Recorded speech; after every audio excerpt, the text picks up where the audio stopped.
তোমরা থাকবে তো কবিতা? থাকবে তো আমার জন্য?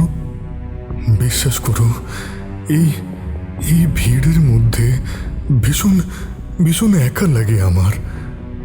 কিসের কষ্ট জানি না, কিন্তু কষ্ট হয়, খুব খুব কষ্ট হয়। শুধু শুধু তোমাদের দেখলে, তোমায় দেখলে মনে হয় আমার আমার আবার বাঁচতে ইচ্ছে করছে। আমাকে বাঁচাবে তো কবিতা? আছি তো, সব সময় আছি, আর সব সময় থাকবো। সামথিং ইজ রং কবিতা। কি হয়েছে? বুঝতে পারছি না, বুঝলে ক্যামেরাটা কিভাবে যেন হঠাৎ করেই অফ হয়ে গেছে। শিট। এত দিনের এত আয়োজন, এত সব পরিশ্রম, সব সব এভাবে মিথ্যে হয়ে যাবে? হিডেন স্পিকারগুলো, ক্যামেরাগুলো সব কিছুই তো ঠিকঠাকভাবে ইনসার্ট করেছিলাম। কোথাও কোনো প্রবলেম তো ছিল না।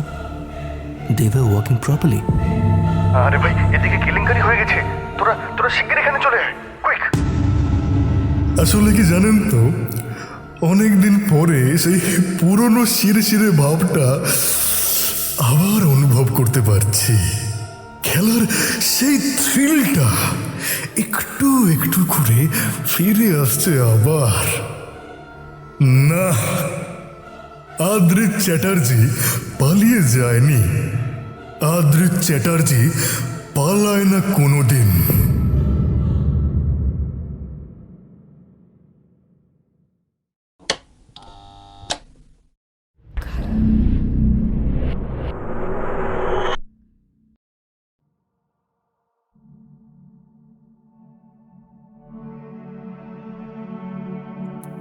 হঠাৎ একদিন ঘুম থেকে উঠে আপনি উপলব্ধি করলেন আপনার অজান্তেই আপনি অন্য কারোর ইচ্ছে মতো চলতে শুরু করেছেন।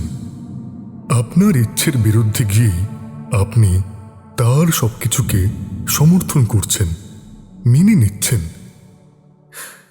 এসবের জন্য আপনার পরিণতি কি হতে চলেছে তাও আপনি বুঝতে পারছেন।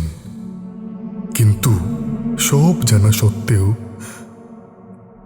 আপনি তার সৃষ্টি করা এই মৃত্যু ফাঁদ থেকে বেরোতে পারবেন না, কারণ আপনার ইচ্ছেতেই আপনি তার ইচ্ছের বন্দী।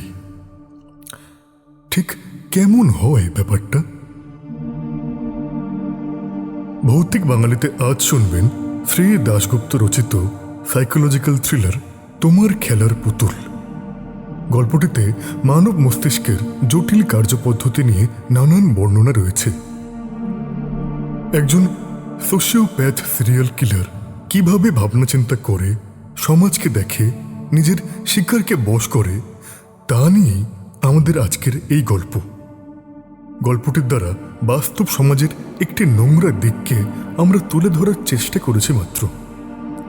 গল্পটির দ্বারা বাস্তব সমাজের একটি নোংরা দিককে আমরা তুলে ধরার চেষ্টা করেছি মাত্র, এর বেশি অন্য কিছু নয়। গল্পের দরুন কোনরূপ মানসিক সমস্যার সম্মুখীন হলে তৎক্ষণাৎ বিশেষজ্ঞের সাহায্য নিন। শুরু হচ্ছে তোমার খেলার পুতুল।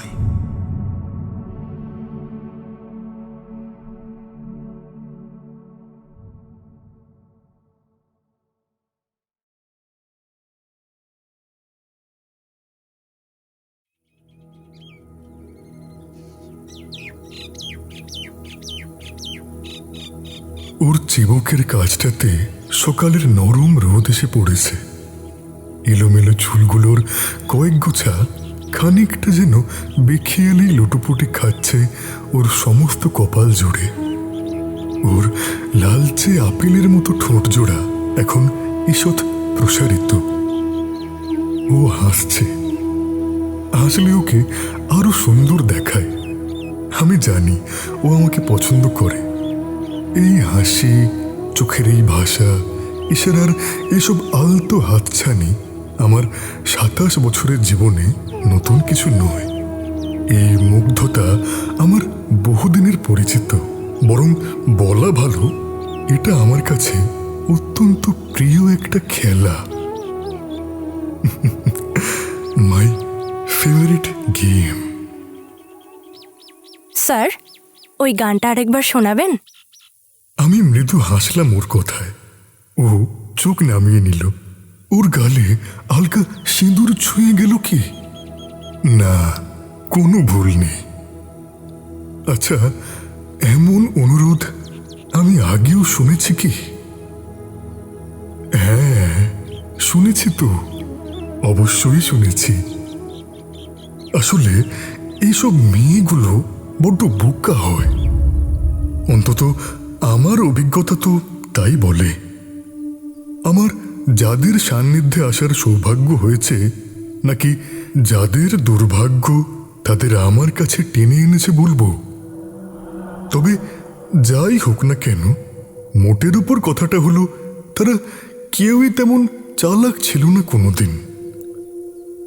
সবারই সেই একই গতে বাঁধা ধরন। প্রথম প্রথম অল্প একটু অভিনয় করতে হয়, শুধু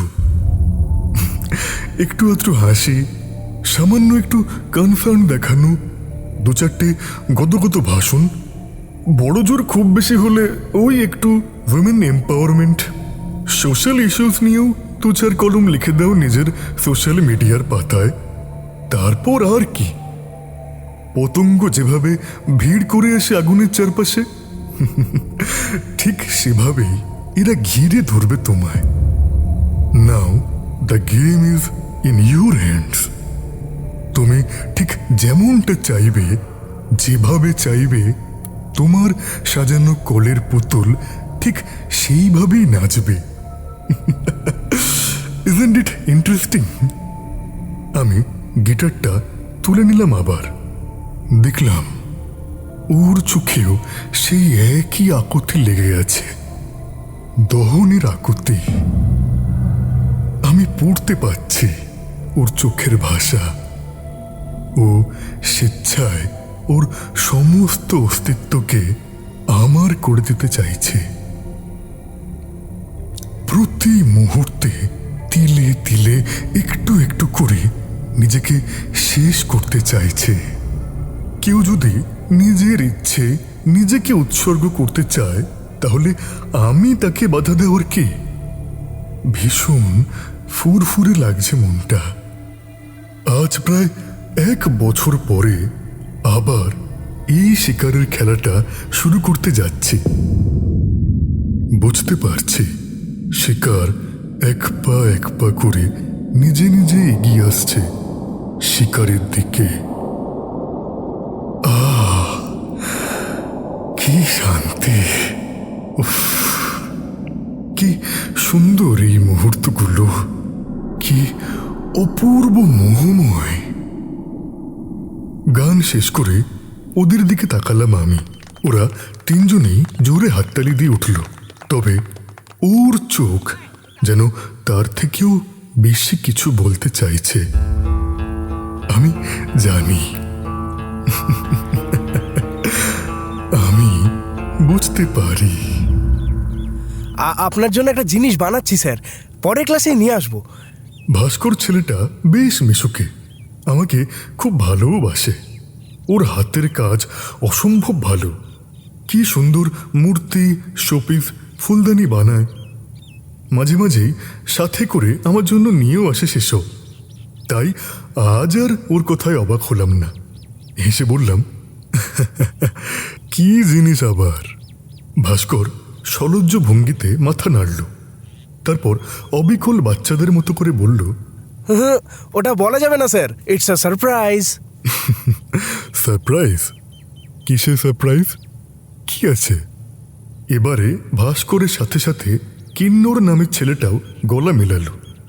অবাক হয়ে বলল, যা বাবা, আপনি ভুলেও গেছেন? আমি আর চোখে একবার ওর দিকে তাকালাম। যা ভেবেছিলাম ঠিক তাই। ওর চোখের মুগ্ধতা মুহূর্তে আরো কয়েক শত সহস্র গুণ বেড়ে গিয়েছে। এইসব ছোটখাটো মুভমেন্টসগুলো খুব ভালো করে জানা আছে আমার। কি যেন বলে, ও হ্যাঁ, এমন আত্মভোলা টাইপস ছেলেদের মেয়েরা একটু বেশিই পছন্দ করে। I know that will. ক্যাবলামের ভাবটা তাই পুরো দমে বজায় রেখে যথাসম্ভব নেকা নেকা গলায় জিজ্ঞেস করলাম, কি ভুলে গেছি বলো তো? এতক্ষণে অবশেষে ও কথা বলল এবার। ও মানে কবিতা, কবিতা সেন। মেয়েটি যেন সত্যিই সার্থক নামা। যেমন সুন্দর তার কথা বলার ধরন, তেমনই সুন্দর গানের গলা। আদুরে গলায় চোখে এক রাস বিস্ময় আর ঈষৎ অভিমান ফুটিয়ে কবিতা বলল, স্পেশালই তো, সব থেকে স্পেশাল। আপনার জন্মদিন বলে কথা, আর আপনি আপনি নিজে সেটা ভুলে গেছেন। ওর গলায় ছদ্ম রাগের অভিব্যক্তি। মৃদু হাসলাম আমি। লক্ষ্য করলাম ওর নিঃশ্বাস যেন আরো একটু ঘন হলো। বললাম, ইস, একদম ভুলে গেছি, মাথা থেকে বেরিয়ে গেছিল একদম। আসলে কি হবে এসব করে, আমার তো তেমন কেউই নেই। জানতাম কথাটায় কাজ হবে মোক্ষম। আরে বাবা, কাজ যে হতে বাধ্য। এই খেলার প্রতিটা ঘর, প্রতিটা চাল, প্রতিটা ঘুঁটি আমার হাতের তালুর মতো চেনা। দেখলাম কবিতার গলায় অভিমানের রেশটা আরো খানিকটা তীব্র হয়েছে। ওর ঠোঁট জোড়া তীর তীর করে কাঁপছে। একটু থমকে গেল ও। তারপর অভিমানী চোখে আমার দিকে তাকিয়ে বলল, এটা এটা আপনি বলতে পারলেন? আপনার কেউ নেই স্যার? তাহলে আমরা, মানে আপনার স্টুডেন্টসরা কেউ কেউ কিচ্ছু নই আপনার জন্য, তাই না? আমি আমি ওভাবে বলতে চাইনি, ট্রাস্ট মি। আসলে সারা জীবনে নিজের বলতে তেমন কেউই ছিল না আমার। মানুষের ভিড়ের মধ্যে থেকেও চিরকাল একা একাই থেকেছি। একাকিত্বটা তাই এখন অভ্যেসেই পরিণত হয়েছে এক প্রকার। আসলে নিজের সাথে কাউকে জড়াতে বড় ভয় পাই আমি। লাইনগুলো কোথাও পড়েছি কি না, এই মুহূর্তে ঠিক মনে পড়ছে না। তবে আমি নিশ্চিত আমি খুব ভালো একজন অভিনেতা হতে পারতাম। অবশ্য হতে পারতাম কেন বলছি? Indeed I am an actor. আরে মশাই, কলেজে পড়ার সময় থিয়েটার করতাম কি আর এমনি এমনি? নাটকের সংলাপ আমার রক্তে মিশে আছে। দেখলাম কবিতার সাথে সাথে আমার বাকি দুই ছাত্রের চোখ জোড়াও যেন মৃদু আর্দ্র হয়ে উঠেছে। ওরা ভিজে গলায় বলল, কিচ্ছু ভয় নেই স্যার, আমরা আমরা আছি তো আপনার সাথে। আমি হাসলাম। ওই আমার সেই কিচ্ছু যায় আসে না মার্কা বিভাগী স্টাইল পেটেন্ডেড হাসিটা। আজকের মতো গানের ক্লাস শেষ হয়ে গিয়েছিল। ওরা তিনজন উঠে পড়ল এবার। পায়ে পায়ে এগিয়ে গেল বাইরের দরজার দিকে। শুধু কবিতা দেখলাম যেতে যেতেও থমকে পেছন ফিরে আমার দিকে তাকিয়ে দাঁড়িয়ে পড়ল আবার। কিছু কিছু বলবে? ওর পরনে সাদা সুতোর কাজ করা হালকা একটা গোলাপি কুর্তি আর নীল রঙের জিন্স। দাঁত দিয়ে আলতো করে নিচের পাটির ঠোঁটটা কামড়ে আছে ও। পোশাকের নরম গোলাপি রং যেন এখন ওর সমস্ত মুখে এসে জড়ো হয়েছে। পায়ে পায়ে এগিয়ে গেলাম ওর দিকে। ওর সামনের কয়েক গোছা চুল এলোমেলো হয়ে উঠছিল। হাত দিয়ে সেগুলোকে কানের একপাশে সরিয়ে দিলাম আমি। লক্ষ্য করলাম ওর সমস্ত শরীরটা যেন মুহূর্তের জন্য কেঁপে উঠল একবার। ত্রস্ত ভঙ্গিতে কয়েক পা পিছিয়ে গেল। এই মুহূর্তে ঘরে ও আর আমি ছাড়া দ্বিতীয় কোনো জনপ্রাণী নেই। কিন্তু আমি শৌখিন শিকারী। এলেবেলে সহজ কাজ করাটা আমার ঠিক ধাতে পোষায় না। শিকারকে একটু একটু করে খেলিয়ে খেলিয়ে জালে তুলতেই বেশি ভালো লাগে আমার। এই খেলার দুটো প্রাথমিক শর্ত আছে, সময় আর ধৈর্য। সময়ে যত বেশি দেওয়া যাবে শিকারের ছটফটানি ততই বাড়বে, সে তত বেশি করে আকৃষ্ট হবে তোমার দিকে। আমি আরো খানিকটা ঘন হয়ে ওর একেবারে কাছে এসে দাঁড়ালাম।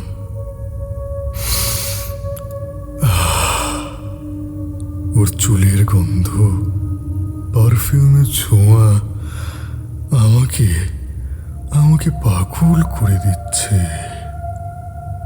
তোমরা থাকবে তো কবিতা? থাকবে তো আমার জন্য? বিশ্বাস করো, এই এই ভিড়ের মধ্যে ভীষণ ভীষণ একা লাগে আমার। কিসের কষ্ট জানি না, কিন্তু কষ্ট হয়, খুব খুব কষ্ট হয়। শুধু শুধু তোমাদের দেখলে, তোমায় দেখলে মনে হয় আমার আমার আবার বাঁচতে ইচ্ছে করছে। আমাকে বাঁচাবে তো কবিতা? আমার গলা কাঁপছে, চোখের দৃষ্টি ঝাপসা। দেখলাম কবিতার ঠোঁট কাঁপছে। কিছু একটা বলার চেষ্টা করছে মেয়েটা, কিন্তু পারছে না। হঠাৎ বাইরে থেকে ভাস্করের গলা ভেসে এলো। কবিতা, এই কবিতা, এই তুই আসবি না? কবিতা যেন মুহূর্তে সম্বিত ফিরে পেল আবার। চোখেতে আমার দিকে চোখ তুলে তাকালো একবার, তারপর আলতো করে আমার কাঁপা কাঁপা হাত দুটোকে পরম মমতায় জড়িয়ে ধরল নিজের হাতের তালুতে। মৃদু গলায় বলল, আছি তো, সব সময় আছি, আর সব সময় থাকবো। কথাটা বলেই দ্রুত পায়ে ঘর ছেড়ে বেরিয়ে গেল সে। ঘরে আমি একা দাঁড়িয়ে রইলাম শুধু। এক মিনিট হোল্ড অন। কি ভাবছেন? আমি আমি মেয়েটাকে সত্যিই ভালোবেসে ফেললাম কি না? তাহলে আপনারাও মানলেন তো? আমি মিস্টার আদ্রিত চ্যাটার্জি একজন দক্ষ, সুনিপুণ অভিনেতা, an artist, a perfect artist. কি মানলেন তো? হ্যাঁ হ্যাঁ।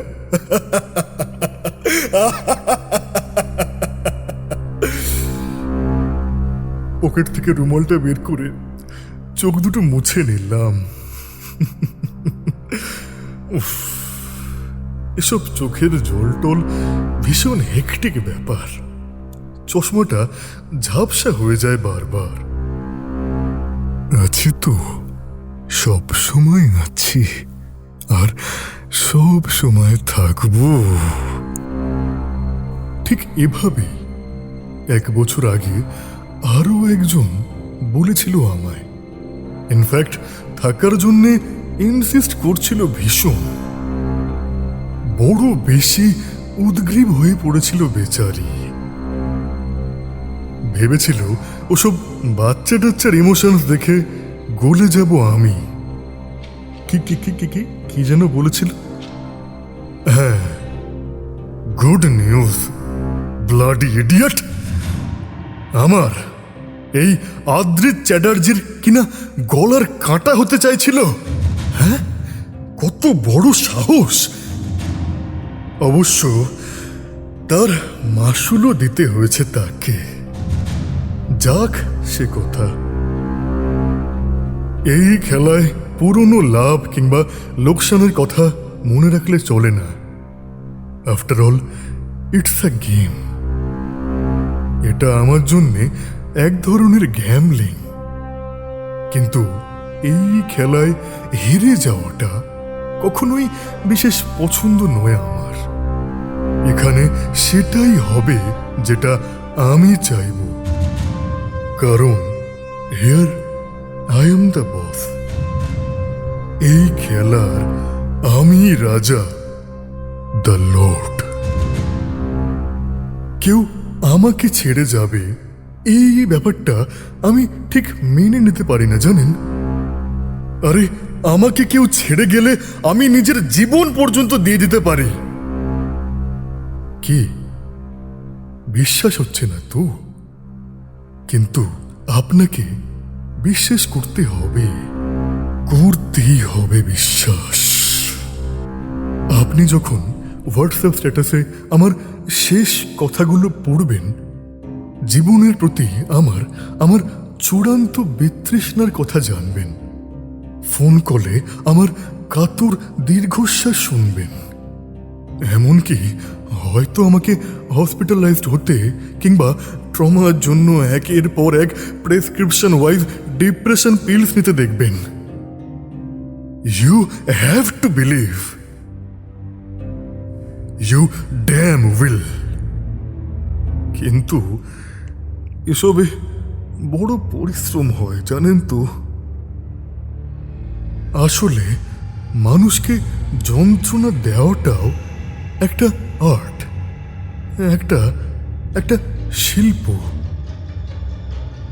কারো মাথার ভেতর ঢুকে নিজের ইচ্ছে মতো তাকে পুরোপুরি নিয়ন্ত্রণ করা, তার ভাবনা চিন্তা ইমোশনসগুলো নিয়ে দিনের পর দিন পিং পং খেলা, এটা ঠিক সবাই পারে না। যন্ত্রণা একটা শিল্প, আর যারা যন্ত্রণা দেয় তারা শিল্পী।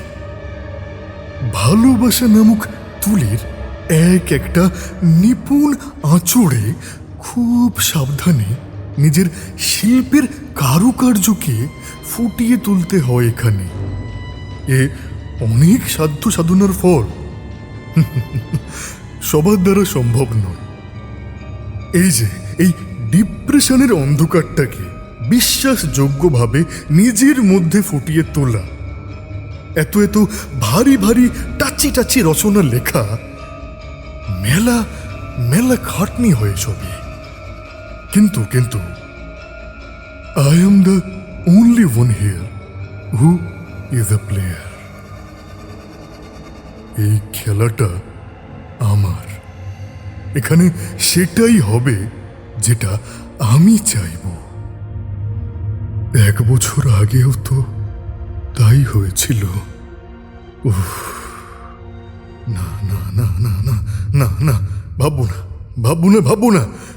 Steady Adrit Chatterjee, steady, be steady. Come down, just come down. খেলায় তো ভুল হতেই পারে, কিন্তু তাই বলে কি খেলাটা একেবারে ছেড়ে দেওয়া যায় নাকি? আরে বাবা, 1 বছর কেটে গিয়েছে সেসবের। গোটা 1টা বছর খেলা ছেড়ে পালিয়ে বেরিয়েছ তুমি। কত লোভনীয় শিকার তোমার নাগাল পাওয়ার জন্য দিনের পর দিন ছটফট করেছে। তাও মুখ ফিরিয়ে নিয়েছো তুমি। কিন্তু এভাবে আর কতদিন? হ্যাঁ, আর কতদিন পালিয়ে বেড়াবে Adrit Chatterjee? The game is waiting for you. আর কত অপেক্ষা করাবে তাকে? গ্লাসের তরল সোনালি পানীয়টা ইশারায় আমার ঠোঁট ছুঁতে চাইছে। গ্লাসে চুমুক দিলাম।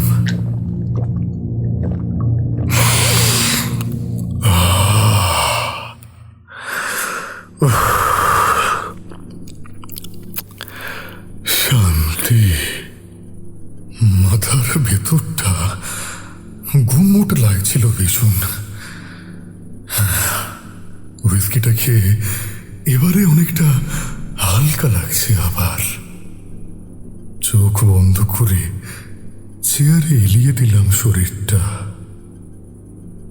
সাথে সাথে কবিতার ছবিটা ভেসে উঠল চোখের সামনে। কি ভাবছেন? তার টানা টানা কাজল কালো হরিণ চোখ দুটোকে মানুষ চোখে দেখতে পাওয়ার কথা বলছি? আরে না মশাই না, ওসব তো বলতে হয় তাই বলা। আমি কি দেখতে পাচ্ছি জানেন? দেখতে পাচ্ছি ওর ওর না, এবারেও যেটা শুনতে চাইছেন সেটা বলবো না। আরে আমি না ভালো ছেলে, দা ভোলা ভালা গোবেচারা টাইপ, দা পিওর ইনোসেন্ট ফেলো। হ্যাঁ হ্যাঁ,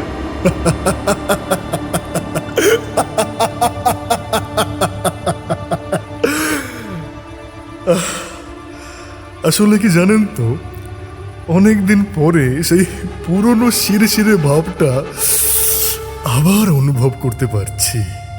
খেলার সেই থ্রিলটা একটু একটু করে ফিরে আসছে আবার। না, আদ্রিত চ্যাটার্জি পালিয়ে যায়নি। আদ্রিত চ্যাটার্জি পালায় না কোনোদিন।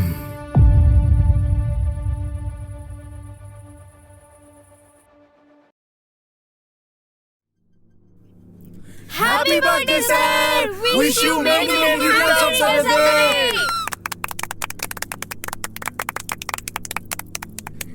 স্যার খাওয়াতে হবে কিন্তু খাওয়াতে হবে হ্যাঁ, কিন্তু, স্যার, স্যার। খাওয়াতেই খাওয়ান হবে। স্যার, খাওয়ান স্যার। আমার হাতে ফুলের বুকেটা তুলে দিতে দিতে একসাথে বলে উঠল ওরা তিনজন।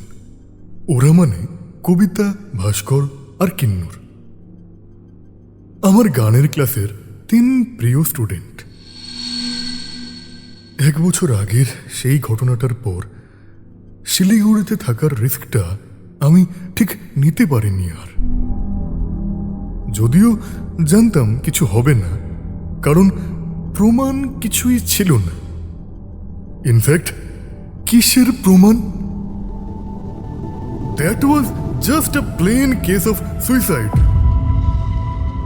একটা কম বয়সী মেয়ে কোথায় কি করে বেরিয়েছিল, and then out of depression একটা চরম মুহূর্তে মাথায় কি হয়েছিল, একদিন সুইসাইড করে নিয়েছে। সিম্পল। এখানে আদ্রিত চ্যাটার্জির কি বা করার আছে? তবুও তো কত স্ট্যাটাস দিয়েছিলাম সোশ্যাল মিডিয়ায়। উফ বাবা, সে কত কি ইমোশনাল সব লেখা।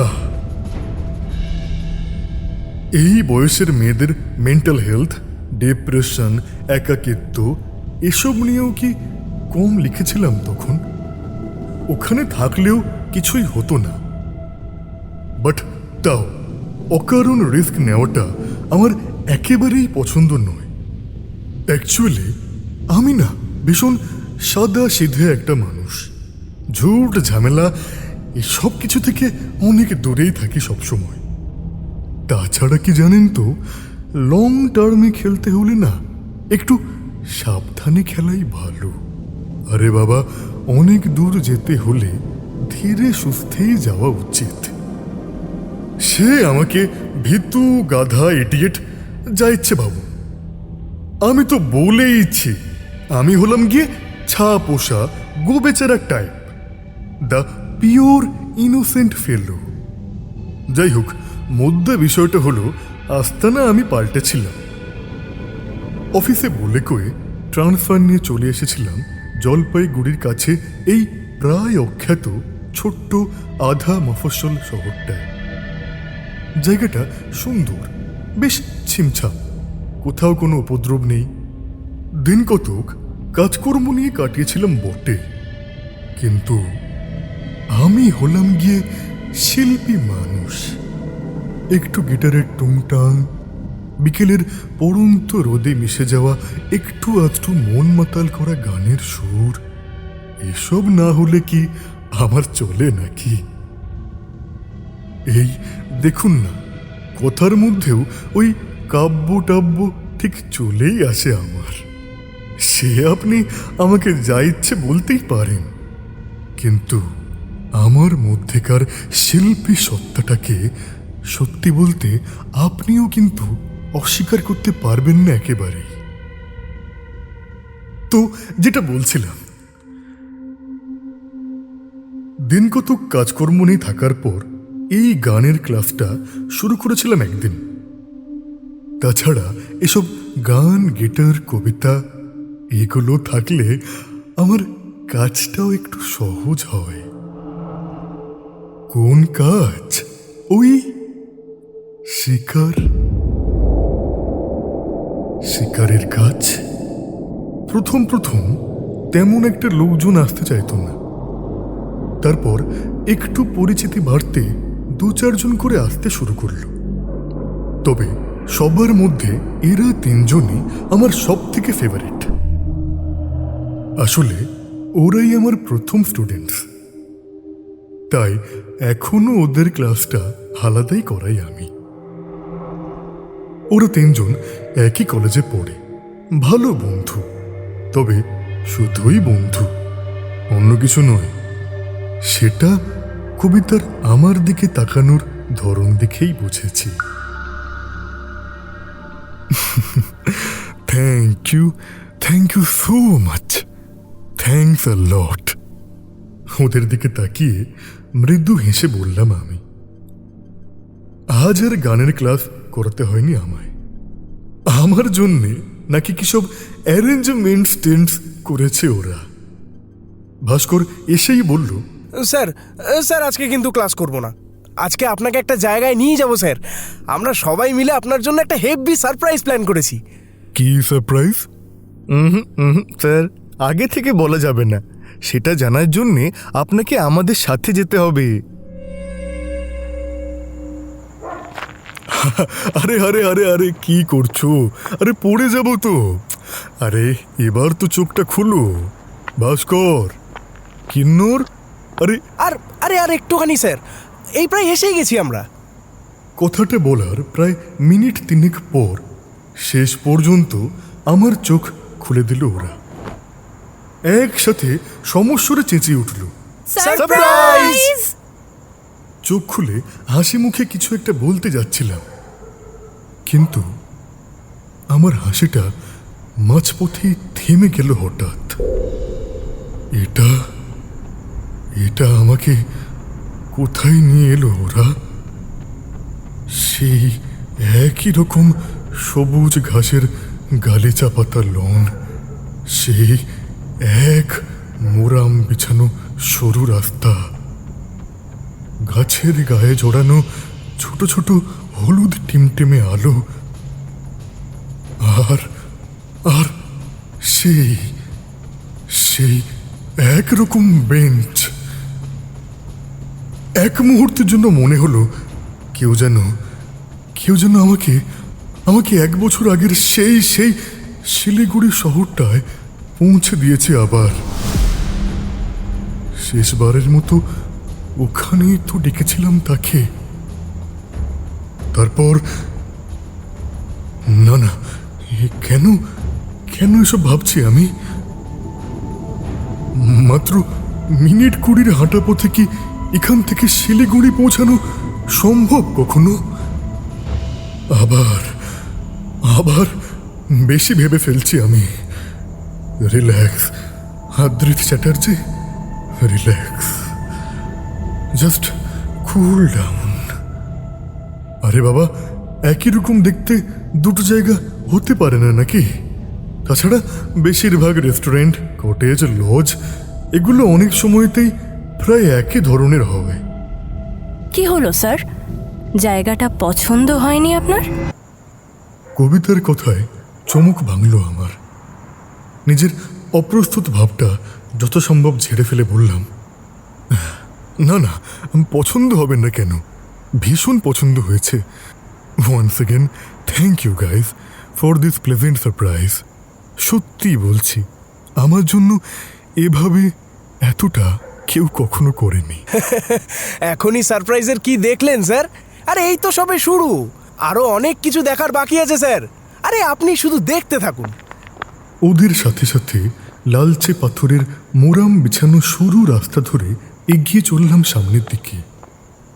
একটু দূরেই একটা বেঞ্চের উপর আমাদের দিকে পেছন করে কি যেন বসে আছে, সেদিকেই যাচ্ছি আমরা। বেঞ্চটার কাছাকাছি পৌঁছতেই সেটার সামনের দিকে এগিয়ে গেল ভাস্কর, সাথে সাথে আমিও। কিন্তু কিন্তু এটা এটা কি কি কি কি বিভৎস, কি কি কি কি সাংঘাতিক! প্রচন্ড আতঙ্কে চোখ বন্ধ করে ফেললাম আমি। আরে এটা কে করলো? আরে এত কষ্ট করে বানিয়ে আনলাম পুতুলটা, কোনো মানে হয়? পুতুল? চোখ খুলে বিস্ফারিত দৃষ্টিতে তাকিয়ে রইলাম বেঞ্চের উপর কাত হয়ে বসে থাকা মূর্তিটার দিকে। হ্যাঁ স্যার, পুতুল, মোমের পুতুল। ভাস্কর বানিয়েছিল আপনার জন্য। একদম অবিকল মানুষের মতো দেখতে। দেখলে মনে হবে যেন সত্যি সত্যি একটা মেয়ে বসে আছে। ও সেদিন সারপ্রাইজের কথা বলছিল না আপনাকে, এটার কথাই বলছিল স্যার। আরে আপনার বাড়িতে যাওয়ার জাস্ট কিছুক্ষণ আগে এটাকে এখানে বসিয়ে রেখে গেছি স্যার। আপনাকে এখানে ডেকে এনে আপনার জন্মদিন সেলিব্রেট করবো আর সারপ্রাইজ দেবো। ইনফ্যাক্ট স্যার, এখানে একটা বেয়ারাকে 20টা টাকা বকশিস দিয়ে এটাকে খেয়াল রাখতেও বলে গিয়েছিলাম। হ্যাঁ, তাও যে কিভাবে হলো এমন কে জানে। পুতুল, মোমের পুতুল। অবাক হয়ে তাকিয়ে রইলাম বেঞ্চের ওপর স্থির হয়ে বসে থাকা বস্তুটার দিকে। সেটার সমস্ত মুখ জুড়ে অসংখ্য অসংখ্য কাটাকুটির চিহ্ন। বিভৎসভাবে কেউ যেন বিকৃত করে দিয়ে গেছে সেটা। আচ্ছা, খাদের ধার থেকে সেদিন ঠেলে নিচে ফেলে দেওয়ার পর সুপর্ণার মুখটাও এমন দেখাচ্ছিল কি? স্যার, কি হলো স্যার? Anything wrong? আপনি ঠিক আছেন তো? কবিতা তাড়াতাড়ি এগিয়ে এসে আমার হাতটা চেপে ধরল, কিন্তু এই মুহূর্তে ওর নরম হাতের উষ্ণ স্পর্শ কেমন যেন কঠিন আর বরফ শীতল মনে হলো আমার। কোনো মতে নিজেকে সামলে নিলাম।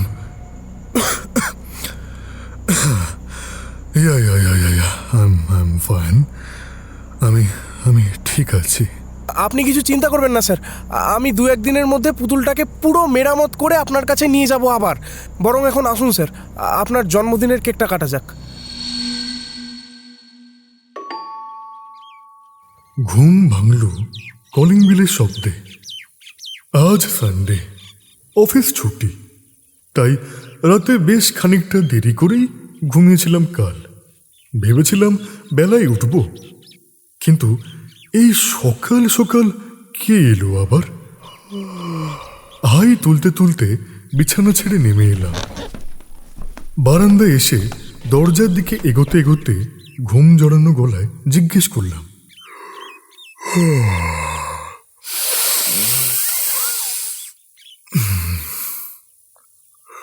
কে? আমি ভাস্কর স্যার।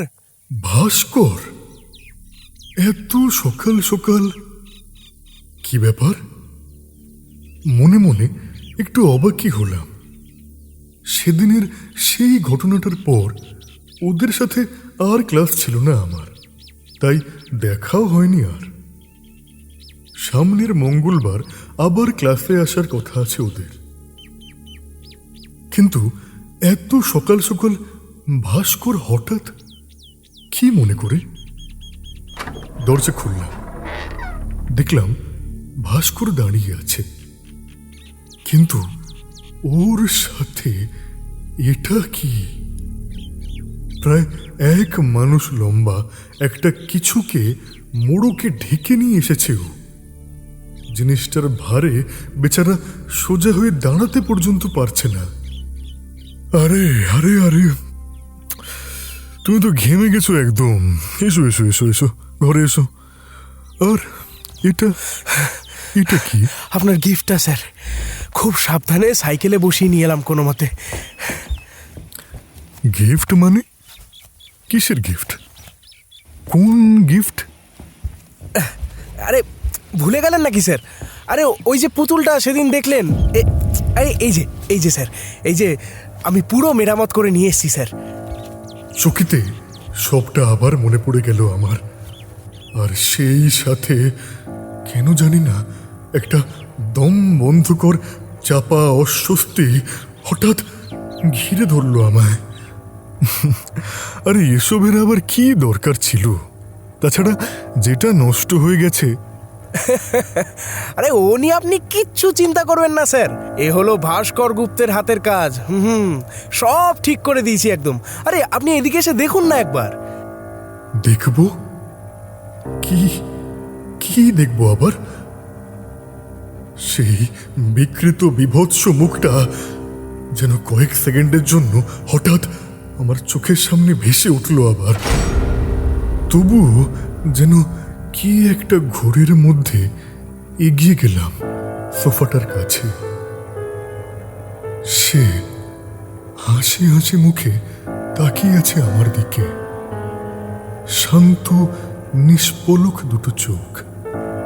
সে চোখে প্রাণ নেই জানি, কিন্তু তবুও কি ভীষণ জীবন্ত তার দৃষ্টি। শীতল নিষ্প্রিয় স্থির দুটো মনি দিয়ে এক দৃষ্টে চুপচাপ তাকিয়ে আছে সে। না, কোনো রক্ত মাংসের জীবের কথা বলছি না আমি, বলছি ওই পুতুলটার কথা। হ্যাঁ, ভাস্করের রেখে যাওয়া সেই মোমের পুতুলটার কথাই বলছি আমি।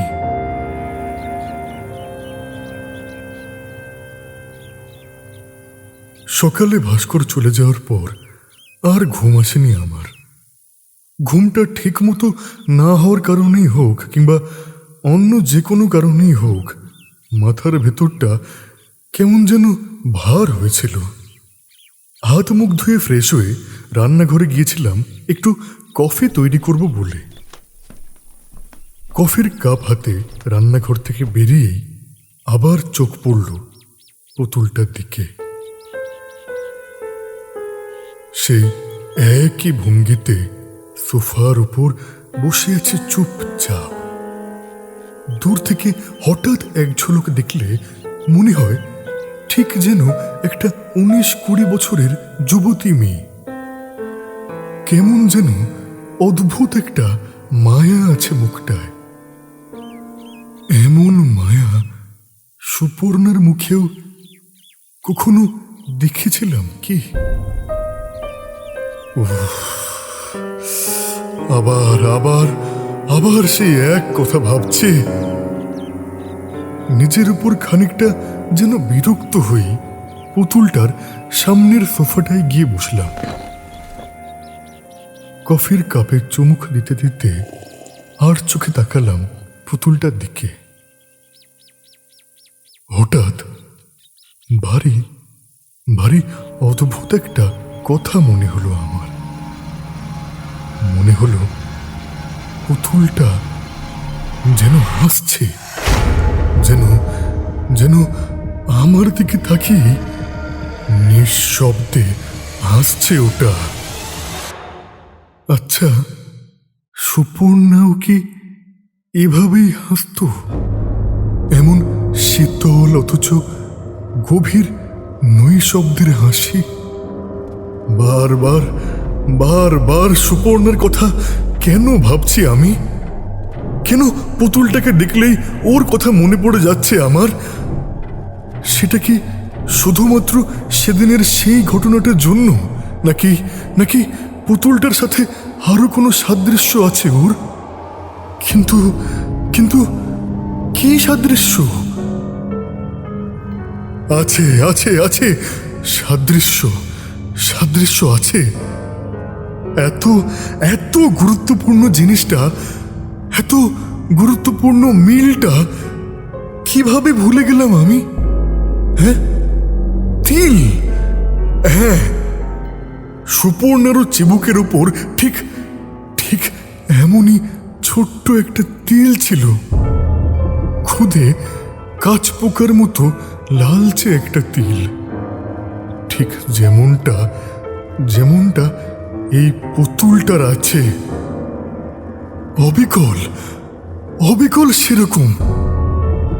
হয়তো সেজন্যই পুতুলটার ওই কৃত্রিম হাসি দেখে বারবার সুপর্ণার হাসির কথা মনে পড়ে যাচ্ছে আমার। আমার আজও মনে আছে, স্পষ্ট মনে আছে। হাসলে সুপর্ণার চিবুকের উপর ওই ছোট্ট লালচে তিলটা, ওটা ওটা আরো সুন্দর দেখাতো। এই বাড়িতে কিচেনে যেতে হলে সেটা ওই হলঘরটার ওপর দিয়ে যেতে হয়। হলঘর মানে যেখানে ওই পুতুলটা বসে আছে এখন। কেন জানি না, ওটার দিকে চোখ পড়লেই ভীষণ ভীষণ অস্বস্তি হচ্ছে আমার। ঠিক করেছি, কাল সকাল হলে ওটাকে এমন কোথাও একটা রেখে দেব যেখানে চট করে চোখ যাবে না হঠাৎ।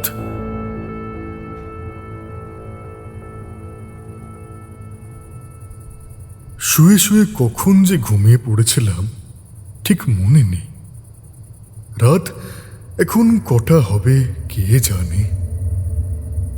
কিছু একটা শব্দে ঘুমটা ভেঙে গেল আচমকা। কিসের শব্দ ওটা? উঠে বসলাম বিছানায়। ঘরে অল্প পাওয়ারের একটা নাইট ল্যাম্প চলছে। তার ক্ষীণ নরম আলোয় সমস্ত ঘরটা কেমন যেন অদ্ভুত মায়াবী দেখাচ্ছে এখন। কান খাড়া করে কিছুক্ষণ ওইভাবেই বসে রইলাম চুপচাপ। কোথায়, কিসের শব্দ? কোনো কোনো শব্দ তো নেই। তাহলে তাহলে কি ভুল শুনলাম আমি? হবেও বা। মনের ভুল ভেবে শুয়েই পড়তে যাচ্ছিলাম, হঠাৎ আবার কানে এলো শব্দটা। ঠিক ঠিক যেন ফিস ফিস করে কথা বলছে কেউ, যেন যেন আপন মনেই হাসছে। কে কে জানতাম কোনো উত্তর আসবে না, কারণ আমি ছাড়া এই মুহূর্তে এই বাড়িতে আর দ্বিতীয় কোনো জনপ্রাণীর কোনো অস্তিত্ব নেই, থাকতে পারে না। কিন্তু কিন্তু তবুও প্রশ্নটা যেন অজান্তেই বেরিয়ে এলো আমার মুখ থেকে। তারপর সবকিছু আবার চুপচাপ, কোনো সাড়া শব্দ নেই।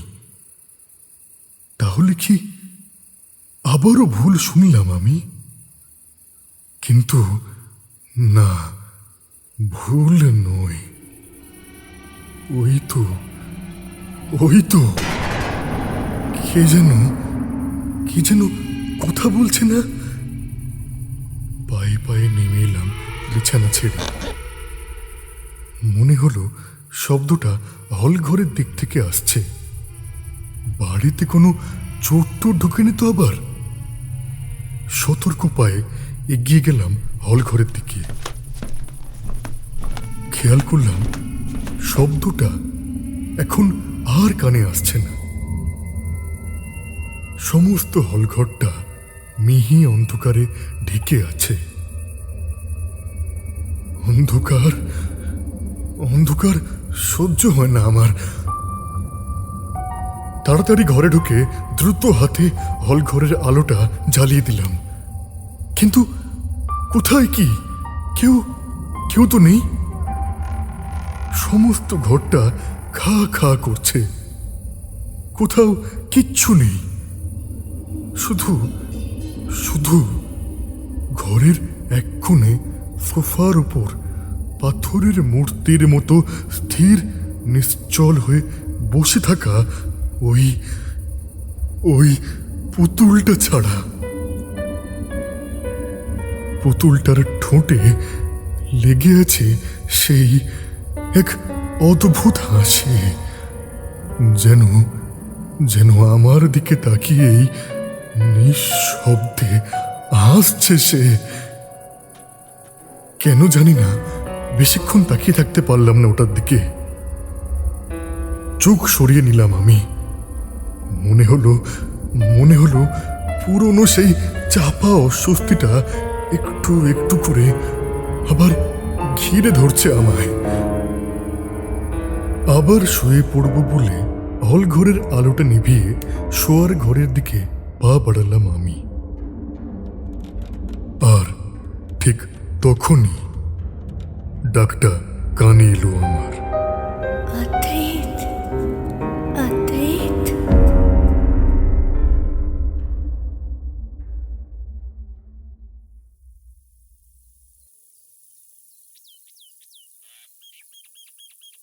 আজ মঙ্গলবার, মাঝে গোটা একটা দিন কেটে গিয়েছে। ভাস্কর, কবিতা আর কিন্নর এসেছিল, ওদের ক্লাস ছিল আজ। কিন্তু আমার যেন কিছুতেই মন বসছিল না কোথাও। ক্লাসেও ভুল হয়ে যাচ্ছিল বারবার। ভাস্কররাও সম্ভবত খেয়াল করেছিল ব্যাপারটা। কিন্নর গিটার থেকে আঙুল সরিয়ে ভ্রু কুঁচকে জিজ্ঞেস করেছিল, এনিথিং রং স্যার? কিছু হয়েছে আপনার? কি হয়েছে স্যার? আমাকেও বলবেন না? অন্য সময় হলে হয়তো এই সুযোগ হাতছাড়া করতাম না, কিন্তু কিন্তু আজ যেন কিছুই ভালো লাগছিল না আমার। অন্য মনস্কভাবে কোনো মতে উত্তর দিয়েছিলাম, কই কিছু না তো, কিছু না। সে আর কথা বাড়ায়নি, নীরবে মাথা নিচু করে পা বাড়িয়েছিল দরজার দিকে। আমার উপর অভিমান করল কি? অভিমান? What a ridiculous word! এই আদ্রিত চ্যাটার্জি কবে কোন দিন কার অভিমানে তোয়াক্কা করেছে? অ্যাকচুয়ালি এইসব আদিক্ষেতা জাস্ট অসহ্য লাগে আমার। যত সব সিলি ন্যাকামো, পাতি অ্যাটেনশন সিক করার ধান্দা যত। তবু অন্য সময় হলে কবিতার পিছু নিতাম হয়তো, আর কিছু না হোক এই অছিলায় একটু হাতটাত ছোঁয়া যেত আর কি। আচ্ছা, আমাকে কি খুব পারভার্টেড মনে হচ্ছে? দেখুন, আমি পারভার্টেড নই। আমি আসলে ভীষণ প্র্যাকটিক্যাল মাইন্ডেড। এসব ইমোশনসের আমার কাছে কোনো ভ্যালু নেই। কবিতাকে আমার ভালো লাগে, হ্যাঁ, ওকে ছুঁতে ইচ্ছে করে, আর আমার মতে এতে অন্যের কিছু নেই, কারণ আমি জানি কবিতাও তাই চায়। After all, they all are same bloody emotional fools. অন্যদিন হলে হয়তো আমি নিজেই গিয়ে দাঁড়াতাম ওর কাছে, ভীষণ ভীষণ কাছে। কিন্তু আজ কেন জানি না সেসবের কিছুই করলাম না আমি। বোকার মতো তাকিয়ে রইলাম শুধু। সেদিন রাত্রের ওই ঘটনাটার পর থেকে সেই পুরনো অস্বস্তিটা ক্রমশ যেন আরো বেড়ে উঠছিল। হয়তো কিছুই নয়, হয়তো সবটাই আমার মনের ভুল, হয়তো কেন, নিশ্চয়ই তাই।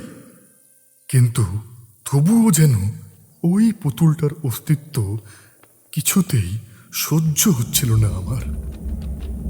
তাই পরদিন সকালে ওটাকে সরিয়ে কাবার্ডের ভেতর তুলে রেখেছিলাম। ভাস্কর আজ ঘরের চারিদিকে একবার চোখ বুলিয়ে বলেছিল, পুতুলটাকে তুলে রেখেছেন তো স্যার? হেসে মাথা নেড়েছিলাম। কাল রাতে যদিও আর কোনো অসুবিধা হয়নি, তবুও কেন জানি না অস্বস্তিটা কিছুতেই কাটতে চাইছে না মন থেকে। বারে বারে শুধু মনে হচ্ছে কোথাও যেন কিছু একটা ভুল হয়ে যাচ্ছে। ফ্যাকাশে বিবর্ণ মরা মাছের মতো স্থির নিষ্প্রাণ দুটো চোখ, ঠোঁটের কোণে সেই এক অদ্ভুত হাসি, আর আর চিবুকের কাছে সেই ছোট্ট লালচে তিলটা যেন আরো বেশি লালচে হয়ে উঠেছে এখন। অদ্ভুত গাঢ় রক্তিম দেখাচ্ছে সেটা, যেন তিল নয়, রক্তের ফোঁটা। হ্যাঁ, কোনো ভুল নেই, রক্তই তো। ঠোঁটের কষ বেয়ে ঘুরিয়ে নেমেছে বিন্দু বিন্দু ঘন গাঢ় রক্তের ফোঁটা। তার একটা হাত ক্রমশ আমার দিকে এগিয়ে আসছে। এক সময় একটু একটু করে বুকের ওপর উঠে বসলো সেটা। বুঝতে পারছি ধীরে ধীরে হাতটা বুকের উপর চাপ বাড়াচ্ছে ক্রমশ।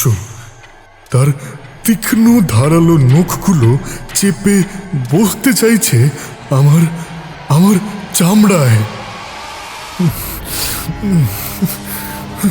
না, প্রচন্ড অস্বস্তিতে অস্ফুট একটা চাপা আর্তনাদ করে বিছানায় উঠে বসলাম আমি। বুঝলাম সমস্ত শরীর ঘামে ভিজে গিয়েছে, একদম গরম লাগছে ভীষণ। সামান্য ধাতস্থ হতেই অস্বস্তির কারণটা আবিষ্কার করতে পারলাম। ফ্যানটা অফ হয়ে গিয়েছে, নাইট ল্যাম্পটাও জ্বলছে না। সমস্ত ঘরটা গাঢ় নিশ্ছিদ্র অন্ধকারে ঢেকে গিয়েছে এখন। হাত বাড়িয়ে বেড সুইচটা অন করে ঘরের মেন আলোটা জ্বালানোর চেষ্টা করলাম, কিন্তু আলোটা জ্বলল না। কি হলো? আলো জ্বলছে না কেন? তবে কি লোডশেডিং হলো? এখানে তো এত রাতে কোনোদিন লোডশেডিং হয় না খুব একটা। তবে কি ফিউজের কোনো গন্ডগোল হয়েছে? এসব ভাবতে ভাবতে ঠিক কতক্ষণ ওই তরল অন্ধকারে গা ডুবিয়ে বসেছিলাম জানি না।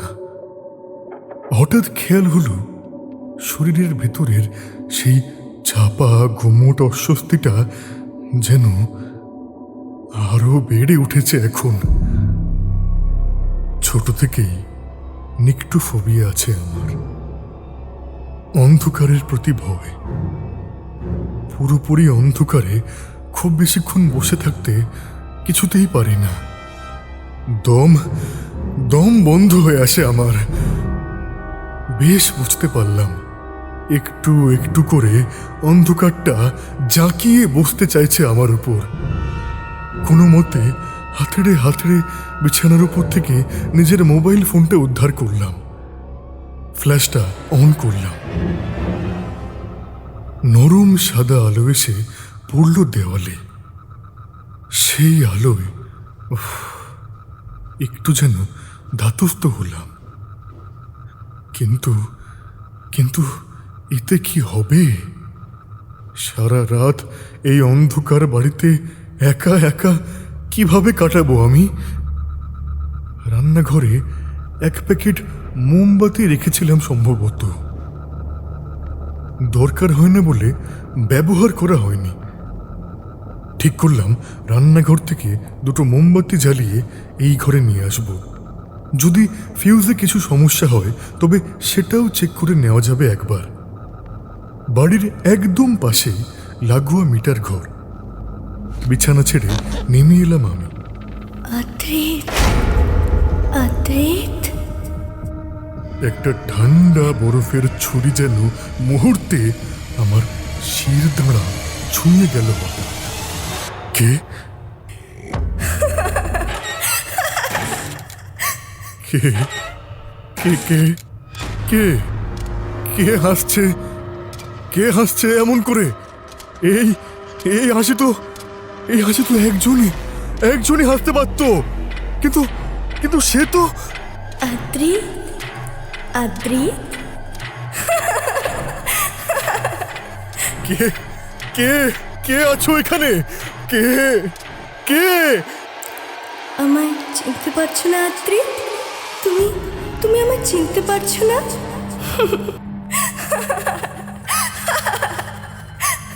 না না না না, এ হতে পারে না।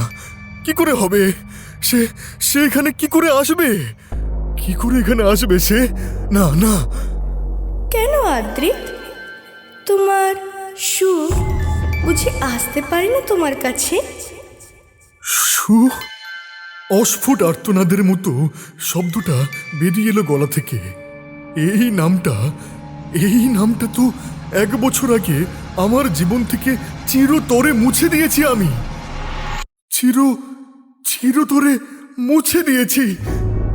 তাহলে না না না না, ভুল ভুল ভুল, সব ভুল, সব সব সব আমার মনের ভুল, আমার মনের ভুল, সব সব। আলো আলো আলো, শুধু শুধু একটু আলো চাই আমার। আলো চাই। বেরোতে হবে এখান থেকে, এই ঘর থেকে, এই ঘর থেকে বেরোতে হবে আমায় বেরোতে হবে। পাগলের মতো দিক বিদিক জ্ঞান শূন্য হয়ে হলের দিকে এগিয়ে গেলাম আমি।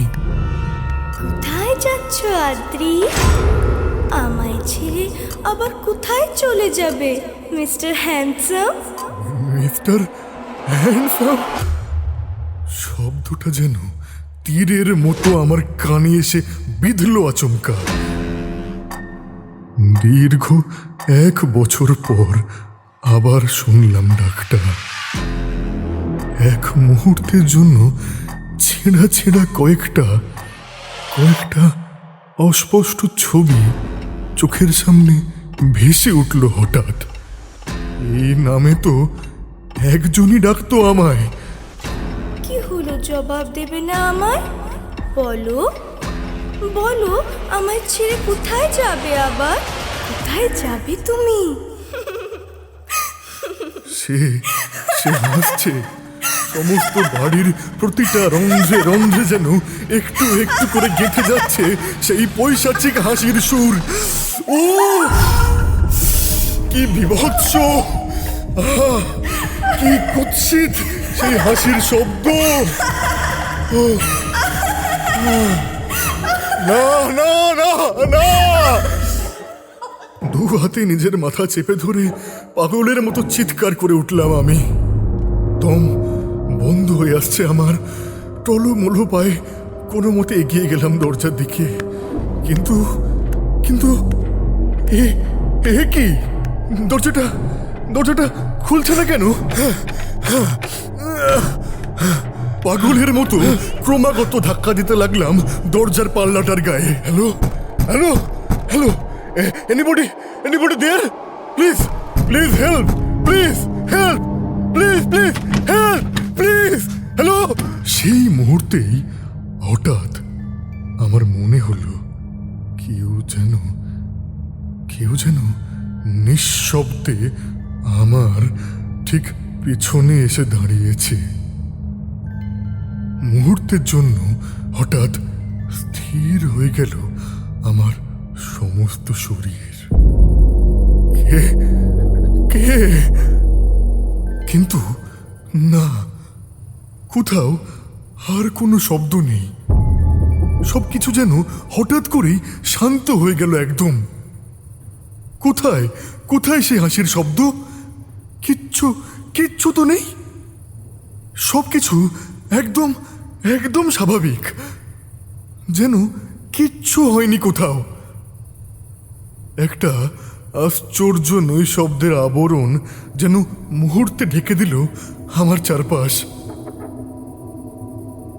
তবে কি সবটাই আমার মনের ভুল? শুধুই আমার পুরনো ভয়? সেই ভয়কেই কি জাগিয়ে তুলেছিল এই অন্ধকার? তাহলে দরজাটা এটা খুলছে না কেন? আমার ষষ্ঠ ইন্দ্রিয় যেন বলে উঠল, এই অদ্ভুত নিস্তব্ধতা এটা এটা স্বাভাবিক নয়। আর ঠিক তখনই একটু আগের সেই চাপা অস্বস্তিটা যেন আবার টের পেলাম আমি। মনে হলো এই ঘরে, এই দরজার সামনেটায় আমি আমি আর একা দাঁড়িয়ে নেই এখন। কে কে কে কে কে আমার আমার মাথার ভেতর কেউ যেন বলে উঠল, তাকিও না পেছনে, তাকিও না, তাকিও না। আমি জানি পেছন ঘুরলেই তাকে তাকে দেখতে পাবো আমি। তার অস্তিত্ব, তার ঠান্ডা ভারী নিঃশ্বাস আমি আমি স্পষ্ট অনুভব করতে পারছি। না না, মিথ্যে নয়, সে সে আছে। আর হঠাৎ আমার হাতে ধরা মোবাইল ফোনটা বিপ বিপ শব্দ করে সুইচ অফ হয়ে গেল। লো ব্যাটারি। অর্থাৎ এই অন্ধকার নির্জন পুরীতে আমি সম্পূর্ণ একা হয়ে গেলাম। আলোর শেষ বিন্দুটুকু মুছে গেল এবার। আর তখনই সেই অপার্থিব হিম শীতল কণ্ঠস্বর আবার শুনতে পেলাম আমি।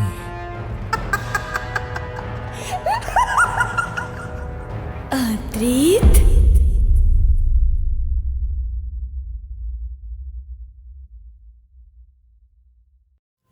ও শিট শিট শিট শিট। চেয়ার ছেড়ে এক লাফে উঠে দাঁড়ালো ভাস্কর গুপ্ত ওরফে সাংবাদিক অর্পণ চৌধুরী।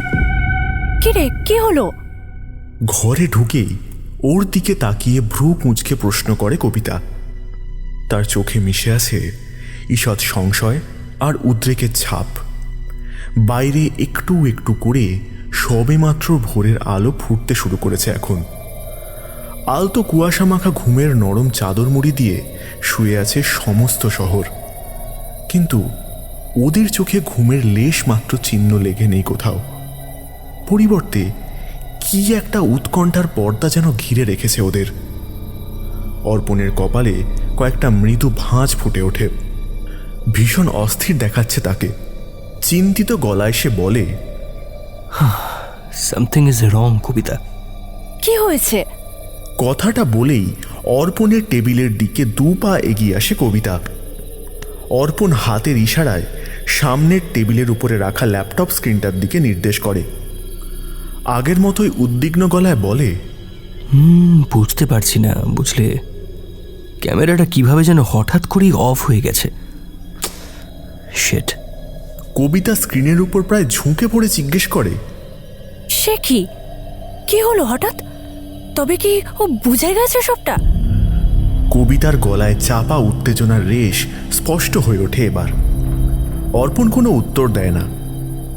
ল্যাপটপটার মধ্যে কী সব যেন খুটখাট করতে শুরু করে সে। কবিতা আবার বলে, এত দিনের এত আয়োজন, এত সব পরিশ্রম, সব সব এভাবে মিথ্যে হয়ে যাবে? ওর গলাটা কেমন যেন অসহায় শোনায়। অর্পণ বলে, কি করে বলি বলতো? হিডেন স্পিকারগুলো, ক্যামেরাগুলো সব কিছুই তো ঠিকঠাকভাবে ইনসার্ট করেছিলাম। কোথাও কোনো প্রবলেম তো ছিল না। They were working properly. দেখলি না সেদিন যখন ক্লাসে গেলাম, ব্যাটার চোখ মুখ কেমন বসেছিল। ট্রাস্ট মি, আবার প্ল্যান ওয়াজ ওয়ার্কিং। সব ঠিকই ছিল ইয়ার। আরে তুই তো বললি ব্যাটা নাকি নেক্টোফোবিয়া আছে, তাই তো কিন্নরকে পাঠালাম ইলেকট্রিসিটি ব্যাপারটা ম্যানেজ করে মেন দরজাটা বাইরে থেকে লক করে দেওয়ার জন্য। ইনফ্যাক্ট ও একটু আগেও কল করেছিল, বলল তো সব ঠিকঠাকই চলছিল। যাই বলিস, আমাদের মিস্টার হ্যান্ডো কিন্তু অন্ধকারকে বেজায় ভয় পায়। কিন্নর বলছিল ব্যাটা নাকি ভেতরে হেব্বি চিৎকার চেঁচামেচি করছিল, ঠিক যেন খাঁচায় পড়া ইঁদুর। এত কিছুর মধ্যেও অর্পণের ঠোঁটে এক চিলতে হাসি খেলে যায়। কবিতার ঠোঁটেও বোধ করি সেই হাসির রেশ সংক্রামিত হয়। মৃদু হেসে সে বলে, অদ্ভুত আয়রনি না? অন্ধকারের মানুষ কিনা অন্ধকার কি ভয় পায়? অর্পণ চুপ করে থাকে। কবিতা বলে, জানিস তো, শু আমার সাথে প্রায় সব কিছুই শেয়ার করত। সব। সারা দিন শুধু আদ্রিত আর আদ্রিত, আদ্রিত এই আদ্রিত ওই। আদ্রিত চ্যাটার্জির নেক্টোফোবিয়ার ব্যাপারটাও ওই আমাকে বলেছিল। তখনও ভাবিনি সেটাকে এভাবে কাজে লাগাতে হবে একদিন। কবিতার গলা অজান্তেই কেমন যেন ভারী হয়ে আসে হঠাৎ। অর্পণ এগিয়ে এসে ওর কাঁধে একটা হাত রাখে নিজের। সম্ভবত ও কিছু একটা বলতে যাচ্ছিল, কিন্তু তার আগেই ওর পকেটে রাখা মোবাইল ফোনটা বেজে উঠল। কিন্নর মানে কিনের নম্বর থেকে কল আসছে। এই কি ব্যাপার বলতো? ক্যামেরাটা হঠাৎ করে স্টপ হয়ে গেল দেখে তোকে কল করছিলাম, মেসেজও তো করলাম। ওদিকে কি খবর, কিছু জানতে পারলি? কিছু সন্দেহ করছে না তো ব্যাটা? অর্পণ তাড়াতাড়ি কলটা রিসিভ করেই ঊর্ধ্বশ্বাসে পরপর বলে যায় কথাগুলো। ও আরও কিছু বলতে যাচ্ছিল, কিন্তু তার আগে কিন্নর মাঝপথে থামিয়ে দেয় ওকে। তারপর ব্যস্ত গলায় বলে, আরে ভাই, এদিকে কেলেঙ্কারি হয়ে গেছে, তোরা তোরা শিগগির এখানে চলে আয়, কুইক। অর্পণ অবাক গলায় জিজ্ঞেস করে, এই দাঁড়া দাঁড়া, কেলেঙ্কারি মানে কি হয়েছে?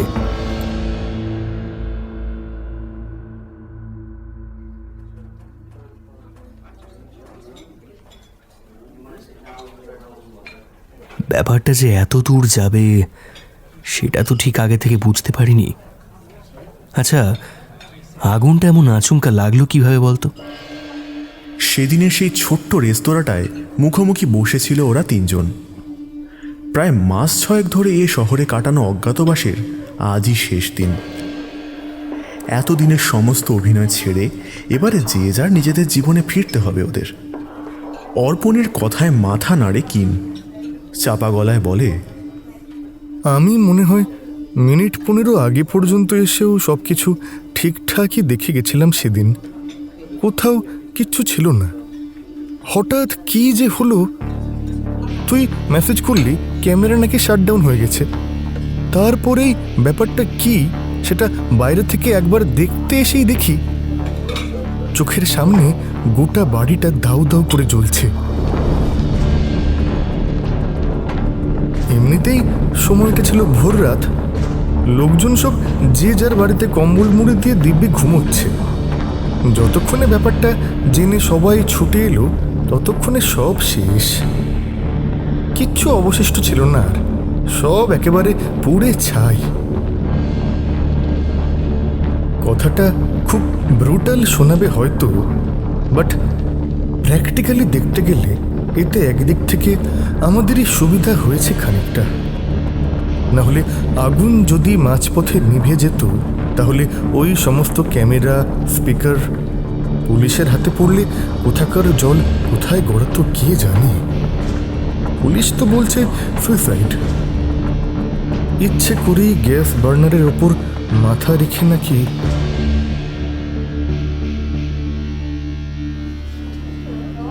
কথাগুলো বলতে বলতে থেমে যায় ও।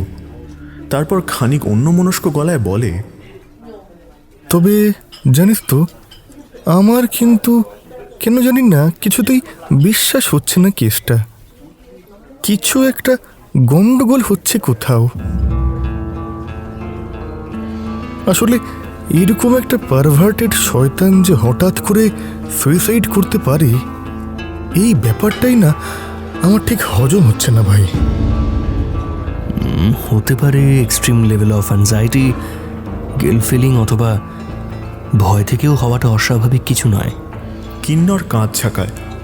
অর্পণ বলে, but ultimately we have failed. হাদ্রিতে কোনো স্বীকারোক্তিই তো আমরা পেলাম না। তার আগেই অর্পণ চুপ করে যায়। তারপর খানিক থেমে সামান্য ইতস্তত গলায় বলে, তাছাড়া হয়তো এই গোটা অ্যাক্সিডেন্টটায় আমাদেরও কিছুটা দায় আছে। লোকটার এমনিতেই ফোবিয়া ছিল, এতটা বাড়াবাড়ি করাটাও ঠিক হয়েছে কি? কবিতা এতক্ষণ মাথা নিচু করেই বসেছিল চুপচাপ। এবারে মুখ তোলে, অর্পণের দিকে স্থির চোখে তাকিয়ে কাটা কাটা স্বরে বলে, তোর রিগ্রেট হচ্ছে অপু? সিরিয়াসলি? আর কি যেন বললি তুই? হো, বাড়াবাড়ি, এক্সট্রিম লেভেল অফ অ্যাংজাইটি, ভয়। এক নাগাড়ে কথাগুলো বলে খানিক থামে কবিতা। তার গোটা মুখটা উত্তেজনায় লালচে হয়ে উঠেছে। ঘন ঘন নিঃশ্বাস পড়ছে। একটুক্ষণ চুপ করে থাকে সে। কেউ কোনো কথা বলে না। সামান্য ধাতস্থ হতেই সে আবার বলে, জানিস তো, সুপর্ণার খুব ছোট থেকেই অ্যাংজাইটি ডিসঅর্ডার ছিল। ছোট ছোট ব্যাপার নিয়ে প্রচণ্ড ওভারথিঙ্ক করতো মেয়েটা। প্যানিক অ্যাটাকস হতো, ঠিক করে নিঃশ্বাস পর্যন্ত নিতে পারতো না। কিন্তু আদ্রি তোর লাইফে আসার পর ওর যে কি হলো, আমাদের সেই খামখেয়ালি পাগলি মেয়েটা হঠাৎ করে কেমন যেন বড় হয়ে গেল একদম। বিশ্বাস কর, এর আগে ওকে এত খুশি থাকতে আমরা কেউ কখনো দেখিনি। তোদের তো আগেই বলেছি, শু আমাকে ওর সব কথা বলতো। আসলে ও তো শুধু আমার বেস্ট ফ্রেন্ড ছিল না, শি ওয়াজ মাই সিস্টার। দুই বোনের মতো ছিলাম একদম। আদ্রিতের ব্যাপারটাও ও প্রথম থেকেই আমায় বলেছিল। আমি তখনও সিরিয়াসলি নিইনি, ভেবেছিলাম এসব ওই দুদিনের খেয়াল। কিন্তু তাও আমি দু একবার সাবধানে থাকতে বলেছিলাম ওকে। কেন জানি না, ছেলেটার ধরন ধারণ ঠিক সুবিধার লাগেনি আমার। এত আড়াল আবডাল রেখে মেলামেশা, কারোর সাথে আলাপ না করা, ইনফ্যাক্ট একটা ছবি অবধি ওর সাথে তুলতে চাইতো না ছেলেটা। সব কিছুতেই কেমন একটা লুকোচুরি ভাব। জানিস, শেষ যেদিনও আদ্রিতের সাথে দেখা করতে ওই রেস্টুরেন্টে গিয়েছিল, তার আগের দিন রাত্রিবেলাতেও বলেছিল ফিরে এসে একটা দারুণ খবর দেবে আমাকে, সারপ্রাইজ। কিন্তু সারপ্রাইজটা যে শেষ পর্যন্ত এভাবে আসবে সেটা ভাবিনি কখনো। কবিতার গলা ভারী হয়ে আসে আবার। ম্লান গলায় বলে, সুপর্ণার লাশটা পুলিশ খাদের গভীর থেকে উদ্ধার করতে পারেনি। ওর স্কুটিটাই খালি পেয়েছিল ওখানে। বলেছিল ও নাকি সুইসাইড করেছে। কিন্তু আমি জানি আমাদের শু কিছুতেই সুইসাইড করতে পারে না, নেভার। আরে যে মেয়েটা নিজের বিয়ের মেনু কার্ড থেকে শুরু করে রিসেপশনের আউটলুক পর্যন্ত সিলেক্ট করে নিয়েছিল, সে কেন সুইসাইড করবে হঠাৎ? সুপর্ণা সুইসাইড করেনি, শি ওয়াজ কিল্ড। ওই শয়তানটাই খুন করেছিল ওকে। But we have no proof Kabita. আর কিছুই প্রমাণ করা যাবে না কোনোদিন। কবিতার ঠোঁটে হঠাৎ এক চিলতে আলতো হাসি খেলে যায়। মৃদু হেসেও বলে, প্রমাণ? আচ্ছা সত্যি করে বলতো, প্রমাণ পেয়েও কি খুব কিছু লাভ হতো আমাদের? কেস চলতো, লোকটা অ্যারেস্টেডও হতো হয়তো। একের পর এক হিয়ারিং, ডেটস, সোশ্যাল মিডিয়ায় বড় বড় হ্যাজ নামতো ওদের। তারপর কি হতো? দেখা যেত কোথায় কোনো ফাঁক গলে ঠিক বেরিয়ে গেছে।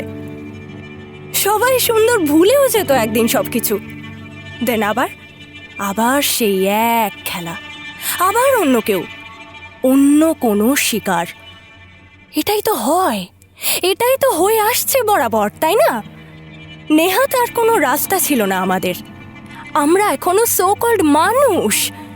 নিজের হাতে খুন করতে পারতাম না বলেই বাধ্য হয়ে ওভাবেই ওকে শাস্তি দেওয়ার কথা ভেবেছিলাম। কিন্তু একবার ভেবে দেখ শুধু, তার থেকে এটাই বোধহয় সবচাইতে বেশি ভালো হলো। মনে কর না, this is a nemesis, Adrit চ্যাটার্জির করা পাপের উপযুক্ত নেমেসিস। মৃত্যুর বদলে মৃত্যু, একটা খেলার বদলে আরও একটা খেলা, ঠিক যেমনটা আদ্রিত চ্যাটার্জি নিজেই সাজিয়েছিল একদিন।